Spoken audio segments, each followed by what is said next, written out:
I'm here with another book haul, which was totally only supposed to be like 5 books, and then I went a little crazy pants. I don't know. So hopefully this won't be too long. So my pocketbook is definitely grateful because I got a ton of these books from thrift books. I now have a coupon, like $5 off, I think, from thrift books, so that's awesome because I think you get it every like $50 you spend. So anyways, the first thing I did with thrift books was I filled out my Bridgerton collection. So now the only book I don't own is The Duke and I, because I own it as an ebook, and quite frankly I don't really like that book, so I wasn't gonna buy it when I'd already done my reread of it. So I did buy the remaining physical books, or remaining books I had not read that I do not own or done my reread on or whatever. So I bought Romancing Mr. Bridgerton, which I'm not a fan of, To Sir Philip with Love, and On the Way to the Wedding. And then I figured since I was on there, I would just go ahead and buy the second epilogues bind up, the Bridgerton's Happily Ever After. I do own this as an ebook and I've read it, but I'm going to reread it as well for that reread and review. And I figured this would be a fun way to have that in my life, I guess. And there is totally a novella in here about Violet, and Violet is like my spirit animal, so you know, if for nothing else, just for that. I don't really remember these at all. Anyways, so then I had 2 new releases, technically 3 I think. Yeah, 3, but I'm going to talk about the third one last because I have more to say about that. So I got Speakeasy by Serena Bowen. I think this came out like right at the end of May or something. This is her newest True North book, right? That's what it's called? Yes. And this is about May, who you meet earlier in the books. And then the hero is named Alec, which I am excited about. I think this cover is really pretty and I love Serena Bowen's writing. I'm a little confused when I read the blurb for this initially because from what I remember, I thought May was a lesbian, but maybe she's bi, I don't know, or maybe I'm misremembering characters or something, I don't know. I haven't read it yet, but I am excited to read it. And then of course I had to get the new Sarah McLean book, which is Wicked and the Wallflower. This is the first book in the Bare Knuckle Bastards series, and the heroine in this, Felicity, showed up in The Day of the Duchess. And she like stole the show for me. So I have been living for this book to come out and I am so excited to read it, and I'm loving this cover, and the step back is awesome too. And then I got 2 other books from thrift books. So I ended up getting Silent in the Grave by Deanna Rayborn.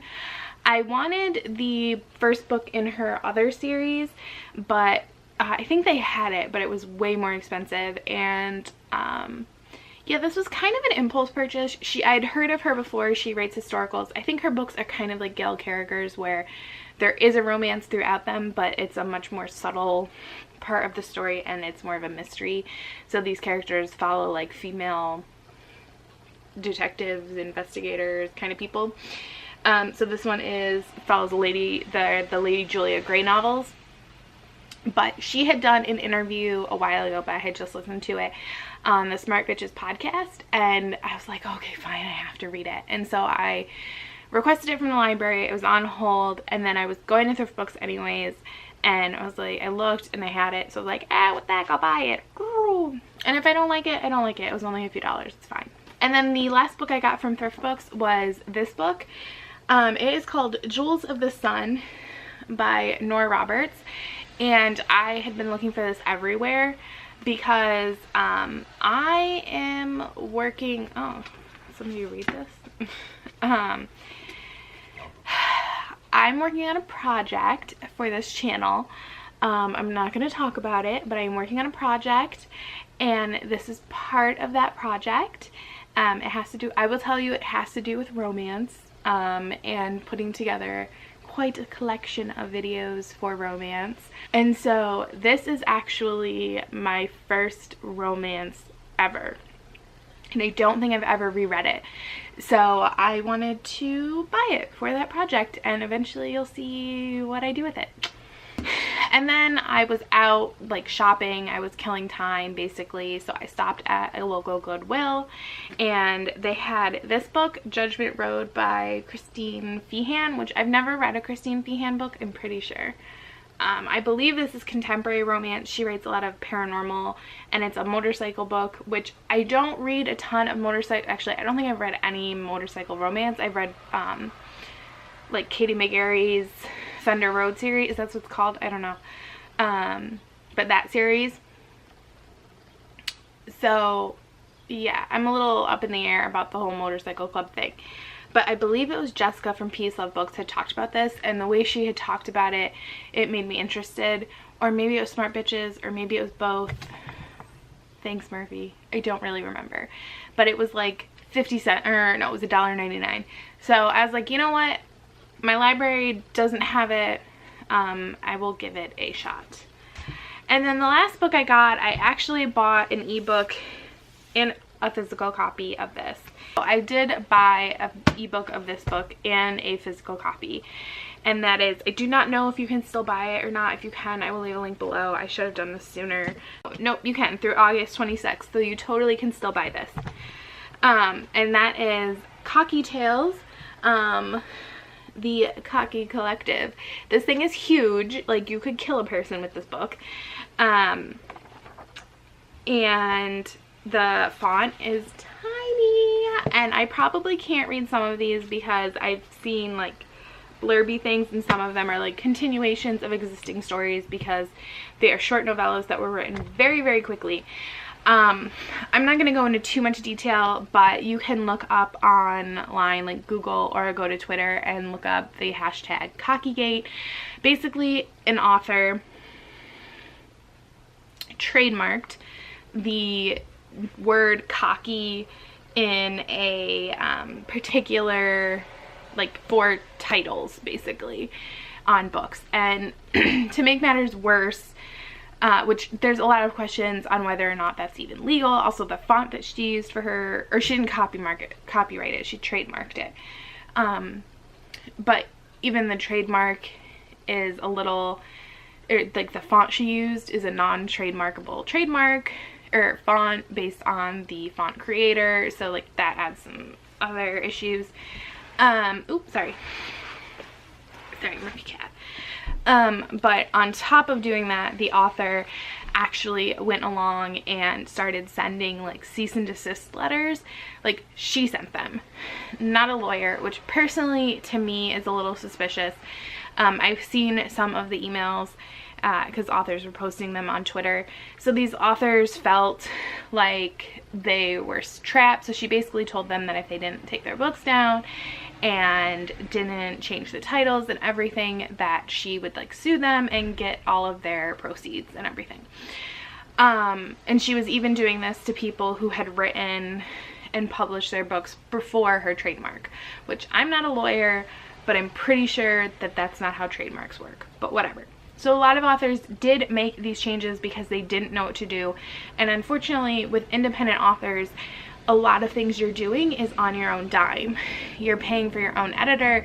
You're either doing your own cover work, like Krista and Becca Ritchie. Krista does all of their covers, and they format their own books. But some of these people, they don't have that talent. So they pay somebody else to do it, to make covers and to do their layouts, and then they make promotional material that would have already been created. So they're footing the bill for that because they're independent authors.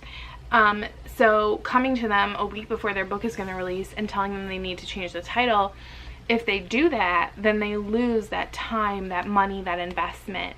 The whole thing, I was there from the beginning basically, because I follow a bunch of romance authors on Twitter and they were pretty loud about it. So I saw a lot of the things that were going down from that author. I'm not going to say her name. I'm not going to talk about her in particular. I will say I had never heard of her.